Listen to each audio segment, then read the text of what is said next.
My name's Mark Milburn of Atlantic Scuba. We've been out diving today on the remains of the German U-boats that are on Pendennis in Falmouth. The reason for today's dive was just do some clarification and identification of some parts that we've been trying to find, and a local diver recently dived part of these U-boats and said there was some new parts uncovered.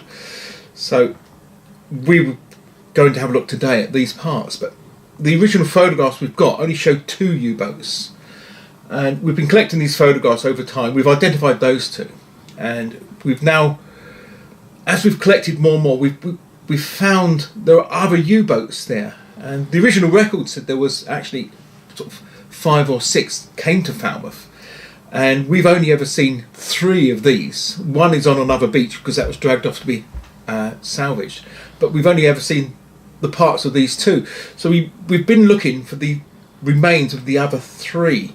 Now we've plotted on this Google Earth map some of the U-boats we can see in the photographs, because obviously they're quite identifiable by the coastline. So we've plotted them on the chart where they were. So we've been in today to go and see if they're in these locations and see what is left.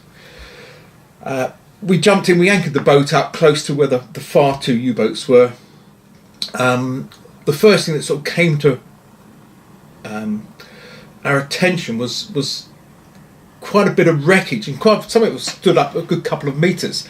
And one piece was the crankshaft from the bottom of the engine, which is at about 45 degrees. And you can see that it's the crankshaft. You can see where the conrods connect to the crankshaft, and you can see the actual shape of the zigzag shape of the crankshaft. Right next to that, there's a conrod. I think the crankshaft must be bent or broken, and there's a conrod that comes up, and it's got a spherical thing on top with a hole through the middle. It looks a bit like a needle, but this is a conrod from a big diesel engine from a U-boat.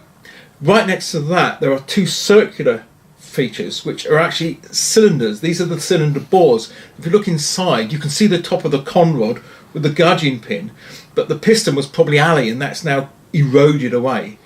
But you can see that one's up and one's down, as it would be from the crankshaft. Around that area, there's lots of bits of brass and lead, and we think the sand has shifted recently and exposed a lot of this. We don't know how much has been exposed before, but a lot of this to us seems new. It's very rare you will just find in 5 metres of water pieces of lead and brass. There's a brass valve there, various fittings from the U-boats, and this just doesn't stay with divers. This goes quite quickly. Another piece we were interested in looking at is on the last U-boat, which is UB106, and a local diver who dived it recently says he thinks the sand had dropped. So we went there to have a look, and it possibly has dropped, and there's a very large piece of the side of the hull of this U-boat, standing a good 2.5 metres tall, well over 10 metres in length, and very distinct as part of a U-boat. And this is sort of the exciting thing for us, really. This is something that's been there all the time. It's been there since 1920. People have dived it a lot. This is new to us.